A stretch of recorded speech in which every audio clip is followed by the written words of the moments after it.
Kenapa Allah membagi kejahatan itu dua, antara su' dengan fahsya? Karena ada orang yang sangat dermawan, membangun masjid, memudahkan urusan orang. Kalau ada orang minta duit langsung kasih, tapi gatal. Ada pula orang yang tidak gatal, menengok perempuan tak mau, ngomong-ngomong porno tak mau, tapi pelitnya enggak.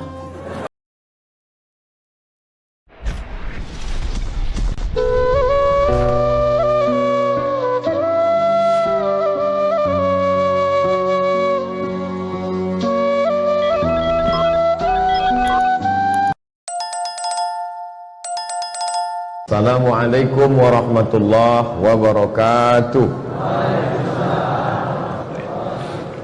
Apa beda su' dengan fahsya? Fahsya kejahatan terkait dengan seks.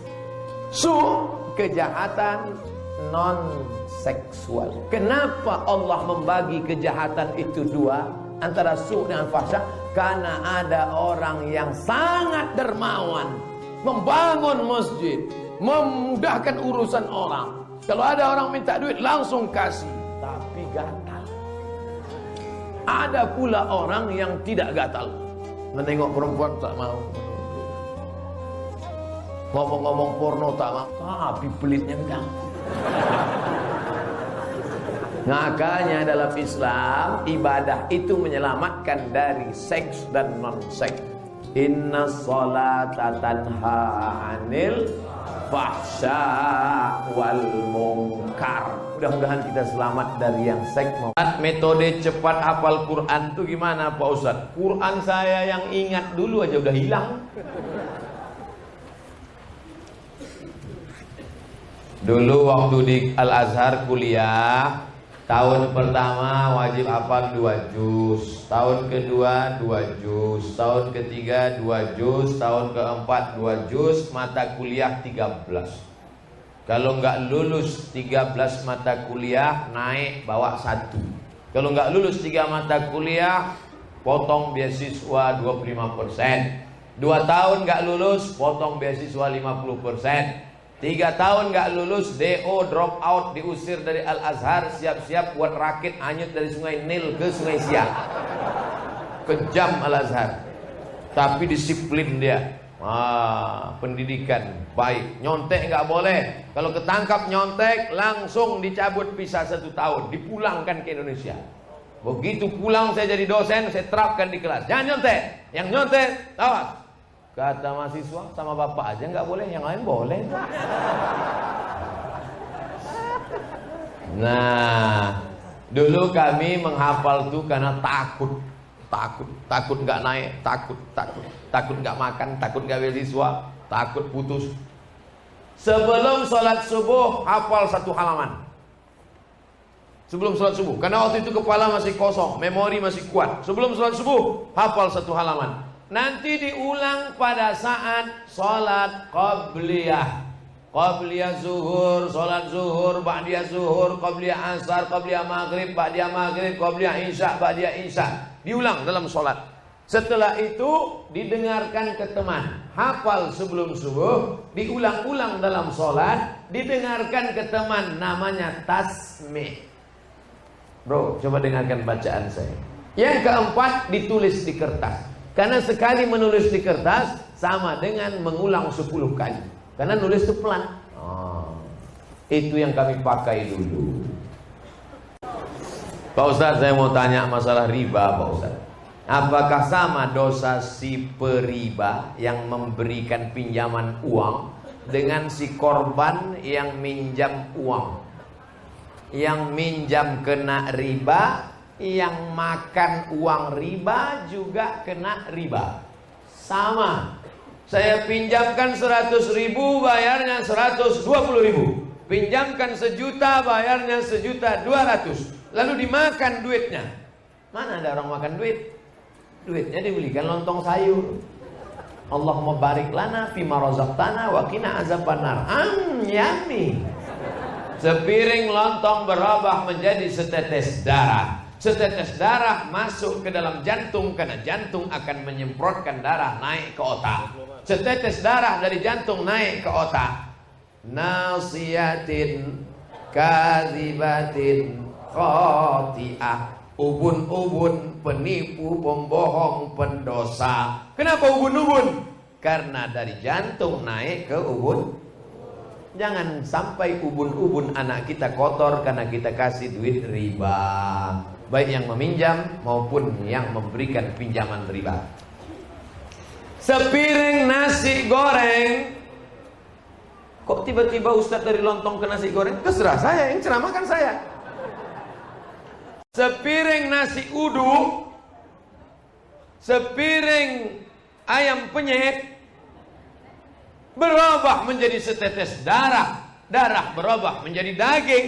Ayyuma lahmin nabata min haramin, setiap daging di badan tumbuh dari yang haram, fannaru aulabi, tempatnya api neraka jahanam. Nanti di akhirat ditimbang. Abdul Somad beratnya 50 kilo, yang halal 10 saja. Maka berapa lama kita mampir di tempat transit di Owo-Owo sampai bersih, yang haram itu dibakar, barulah masuk ke dalam surga. Pada tiap pagi tiap petang kita berdoa, Rabbana atina fid dunya hasanah wa fil akhirati hasanah wa qina adzabannar. Selamatkan dari api neraka. Tapi badan kita santapan api neraka gara-gara riba. Hati-hati. Yang meminjam-minjamkan uang berhenti. Hai, yang suka minjam-minjamkan uang berhenti. Stop. Ustaz kok nunjuk kami? Saya nunjuk kamera supaya nanti di share dia nonton. Hai kau yang minjamkan uang.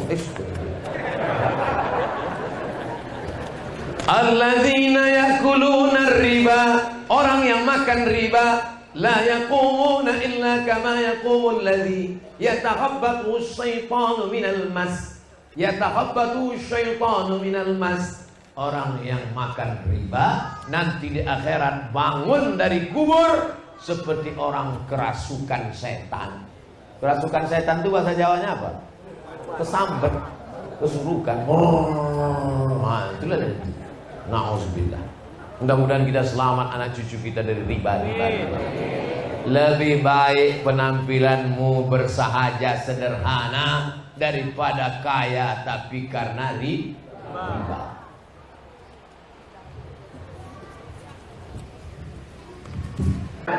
Ini penting. Karena bajunya pendek, hampir pinggangnya terbuka waktu sujud Pak Ustaz. Baju kaos pendek ke atas, celana jeans pendek ke bawah. Waktu sedang sujud nampak LC. Batal sholat.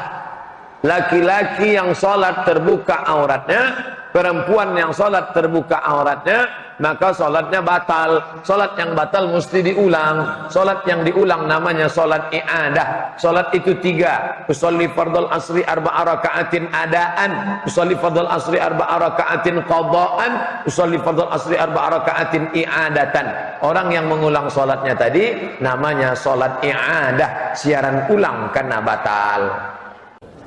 Apa hukumnya alat musik islami dan musik islami? Macam mana alat musik islami? Ini gitar yang buncitnya ke dalam islami gitu. Kalau gitarnya rata, ini gitar kafir gitu. Mana ada alat musik islami? Suling tak ada. Ini suling syariah, ini suling konvensional. Mana ada? Tak ada alat musik islami. Pokoknya al-ghina mithlul kalam. Musik lagu itu macam cakap. Kalau isinya baik, ya baik. Tapi kalau isinya tak baik, maka haram. Isinya baik. Rasul menyuruh kita menyantuni anak yatim. Bagus apa tak bagus? Bagus.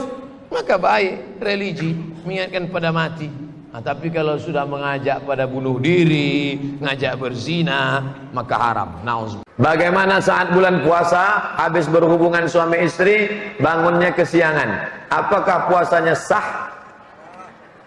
Sah. Kalau niatnya sebelum azan subuh. Maaf cakap berhubungan dia jam 4, habis itu dia tertidur, setelah jam 5.30 baru dia terbangun, masuk dalam azan subuh dalam keadaan berhadas besar, tapi niatnya sudah ada tadi, sah. Tapi kalau tak ada niat puasa maka tak sah. Bagaimana hukum memberikan tanaman bunga di atas kuburan orang tua? Nabi mengambil pelepah korma, dipecahnya, disakau, dibelahnya dua, ditusukkannya ke makam ini, ditusukkannya ke makam ini. Ya Rasulullah, kenapa kau tusukkan ke makam ini? Makam ini sedang diazab. Kenapa?